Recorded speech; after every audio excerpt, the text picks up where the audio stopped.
the soil and one above. So I'm just gonna, there's one here, one there. So I'm just gonna go in. All right, so now there's the beginning of our Fig Pop Plus. Now, typically, what I saw Ross do was he used like a vegetable. Hey everybody, this is Danny with MyFigStix. Y'all, this is going to be part 4 of our series on fig propagation. This time, I'm calling it Fig Pop Plus. So I watched a video that Ross put out a couple years ago, and I really like this idea. It's kind of the best of both worlds. It's a combo. It's a fig pop, but using a 4x9 pot. So that's what we're going to do today. I'm going to detail it out, y'all. Hopefully this one is the first in the series that actually is less than 10 minutes, but we're going to take a look at Fig Pop Plus. How am I doing that, and what are we going to accomplish? All right, y'all know the drill here. I have sanitized all of my cuttings. Y'all, these all came from SP Thorn. Every one of them was viable to cut in half. So I'm not trying to get a 2-for-1. That doubles my chances. I feel like if I've got 2 rather than 1, I've got 2 chances to get one to root. And that is my thinking. I haven't been great at rooting fig cuttings. That's why I'm doing this series, to help me and help you learn what works best. But I've got in this one a Coldodom Ciutat. I don't know. Y'all help me out with the pronunciation of that. And this is going to be just like we did in the 4x9 pot, except I made a little bag. So we're going to take this whole 4x9 pot, put it in this bag, zip tie it up just like a fig pop, thus Fig Pop Plus, right? So that's what we're going to do.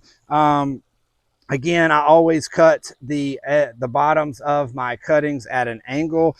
I've got this one labeled. I'm going to dip them in wax. My wax is over there finishing melting, but before we do that, I'm going to go ahead and scar these just like I have been on most all of these. Sometimes I forget, but some people will tell you that you have to scar them. Some people say it doesn't matter. I'm not going to take any chances. I'm going to scar them when I can remember to scar them. The scarring is supposed to promote the root growth. And so the energy inside of the stick sees that scar and throws the root hormone to it to produce your roots. So I've got that done. I'm going to use hormone 3, just like I have been with this whole series. Again, this is my hormone in just a smaller bottle, so I'm not having to put my MyFigStix in the full bottle of hormone 3. So let me go ahead and get the wax over here. I'm going to dip these, the tops. The wax is there to help seal the fig stick up. We don't want it to dry out. If we leave this open, the tops of them could dry out. So I'm going to dip them in wax. Let me grab that wax real quick, and then we'll get this taken care of. All right, the wax is hot. You don't want to hold these fig sticks in the wax for very long. It's hot. I don't want to cook my fig stick. So I'm just going to go in and out.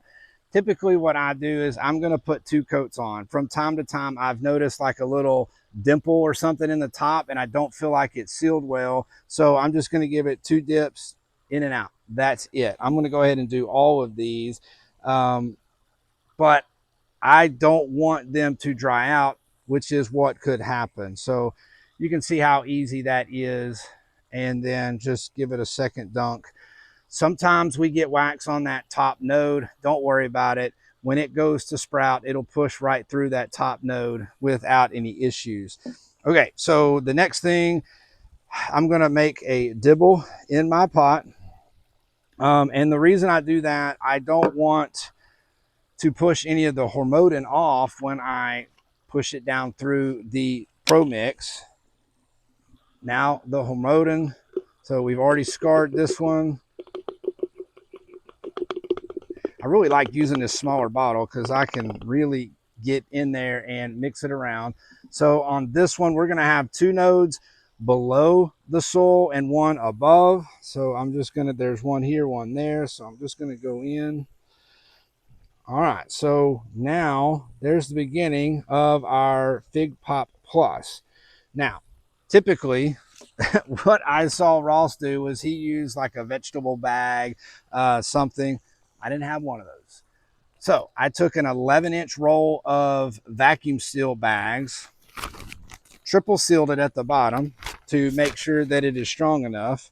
Now I'm simply going to take my 4x9 pot and I'm going to lower it in to my vacuum seal bag. So it is a little bit long, so that's okay. We're just going to roll this down. But what we want to do is get down and we want to zip tie this up around our fig cutting so that we seal it in. So basically we're going to lock in all of the moisture. So now that I've got that down, I got a zip tie here. So let me put that around. I feel like this is going to be like really, for real, the best of both worlds. So I am trying to learn this as I go. I have not practiced this at all. Okay, so let's do this. Let's not roll it down yet. We'll roll it down in just a second. So let's just pinch it all together. Maybe I should have gotten a longer zip tie to make my life a little easier. Okay. Now we got it there. So let me see that I can see my fig stick in there.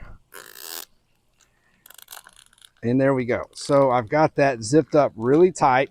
So what that's going to do, we have a fig pop inside of, or a 4x9 pot inside of a vacuum bag. And then I've got a rubber band that I'll kind of put that and hold all of that together.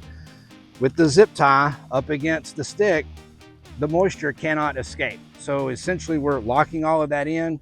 We're a fig pop using a 4x9 pot. But that's my Fig Pop Plus. So there you go. We're going to give this a shot. We'll check back in on all of these and throughout the series on how all of them are doing and are any of them doing better than the others. But that will do it for today. Hopefully I made this one under 10 minutes. Okay, y'all. So that's a wrap on the fourth part of our series in propagating fig sticks.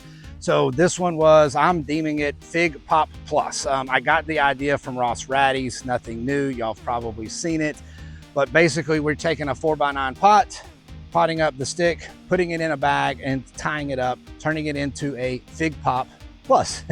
But that will do it. I know I put a lot of details into these videos, made them a little bit longer than what I had hoped, but I want to share all of those details with all of you so that we can all learn together. What works best for me might work best for you. Maybe you can skip some of the heartbreak that I've had in rooting fig cuttings, but fig addiction is always a real thing, y'all, and I appreciate you sticking with me throughout this series. Thanks for watching.